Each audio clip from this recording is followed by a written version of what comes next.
மழை அடிக்கும் ஓஞ்சிருப்பில் செடி முளைக்கும் நான் பூவாக வெயில் அடிக்கும்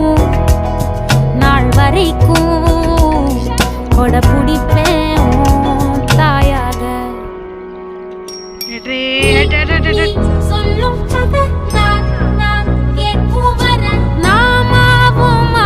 பறவைகளே தென்கிழக்கு தேன் சிட்டு